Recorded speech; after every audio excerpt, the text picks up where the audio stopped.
Join us as we head to GalaxyCon in Raleigh, North Carolina. Ready to make some memories?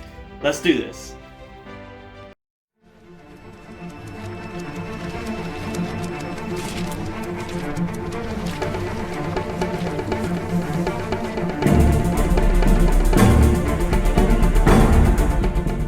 I bet when you think of comics, you think of those early comic books like Superman and Spider-Man. But did you know comics have been around since 1827? Swiss artist Rodolphe Topfer, excuse my pronunciation, created the first multi-panel comic book in 1827. It was called The Adventures of Obadiah Oldbuck. It was a big hit in Europe, and in 1842 a version was printed in the United States. Now here in the United States in 1754, Benjamin Franklin created a political cartoon, and this first editorial cartoon was published in the American newspaper. You've probably seen it before. It was a cartoon illustration of a snake with severed head and the words "join or die" on it. Why? He was trying to goad all the colonies into joining together to fight off the British to become what we know as the United States. Then in 1895, New York World printed The Yellow Kid. It was the first color comic strip that used speech bubbles. It became very popular and spawned lots of imitations. And soon there were things like Gasoline Alley, Popeye, Little Orphan Annie. The first American comic book, Funnies on Parade, was published in 1933. Now, it really wasn't original content. It was basically the reprints of all of those newspaper strips like Mutt and Jeff. Then the golden age of comic books began in 1938 with Jerry Siegel and Joe Shuster's Superman with Action Comics #1. In March 1941, Captain America comics started. And soon you could buy Batman, Green Lantern, Wonder Woman, Flash, Plastic Man, Captain Marvel, and many others. Comic book sales increased dramatically during World War II. Why? People couldn't get enough of those patriotic, inspirational stories of good overcoming evil. And they were cheap. Comic books are very popular today. Did you know that classic comic book, the Action Comics #1, which Superman made his debut, sold in 2014 for $3 million? People like stories. For as long as histories have existed, people have told stories. And comic books, well, they offer a chance at escapism. Life can be stressful, and it's just fun to escape into a story where good overcomes evil. Or people like the other way around, but there's no denying that comics are important. With comics being so popular, it only came to reason that people would want to get together and discuss them. Well, that happened in 1970 in San Diego. A group of people who loved comics and movies and science fiction got together and created the first San Diego Comic-Con, or Comics Convention, which was then shortened down to Comic-Con. It was attended by only 300 people. But it grew into a global phenomenon. It's a place where fans can come together to celebrate everything they love. You can learn about art and pop culture. As the San Diego Comic-Con continued to grow, other regional areas started to create their own Comic-Cons. A really interesting footnote, though, is in 1976, George Lucas promoted his unreleased Star Wars movie at the convention by giving away posters. So we attended the GalaxyCon in Raleigh, North Carolina on Sunday, July 31st, 2022.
also had tons of voice actors and actors there giving autographs.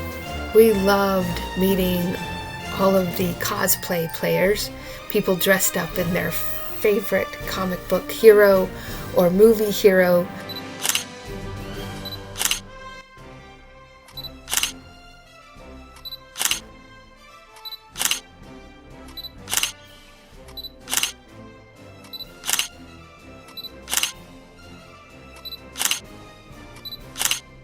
I have to say my favorite was Darth Vader. He was quite intimidating.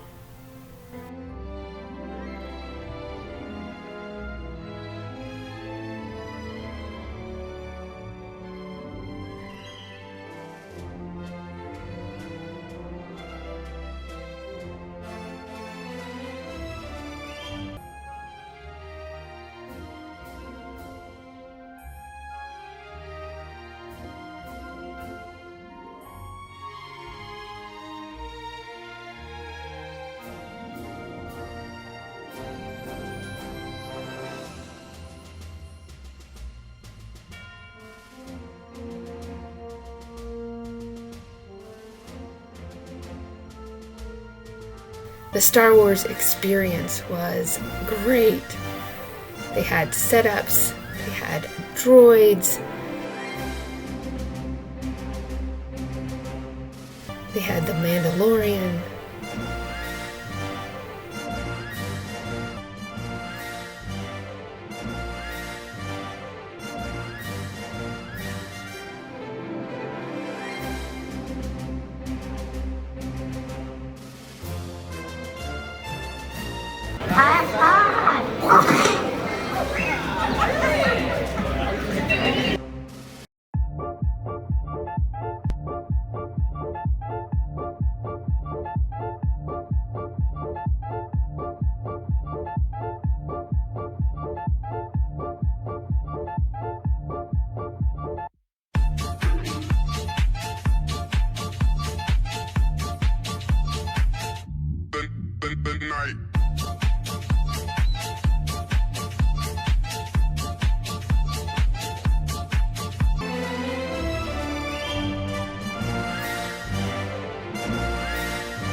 GalaxyCon Hall.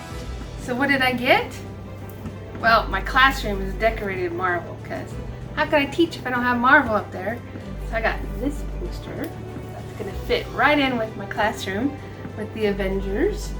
I love that it said Avengers Assemble on the bottom. Then my personal favorite, Loki. I got this poster to put just in my room here at my house. I got 2 comic books, again for my classroom. I did not have any Guardians of the Galaxy comic books, so I got one that has Rocket with Thanos and one with Star-Lord, which will be a fun addition to my Iron Man and my Thor and my Captain America that I have in my classroom. And lastly, I got this. It is a print of the canon that was in Hawkeye on Disney Plus, where they showed this musical, Rogers the Musical, that was being played in New York after Endgame, you know, giving homage to Captain America, and it even has like the songs that were played during the musical. All right, so Mom got the comic book posters of her favorite people. So I got my favorite character from the Marvel franchise, Bucky. This is a hand-drawn image that looks remarkably like a picture. So I had to pick this one up, and then on the other side, we got my second favorite character, Wanda Maximoff, in her Scarlet Witch outfit, which I thought just looked excellent. So these will be both going up in the room.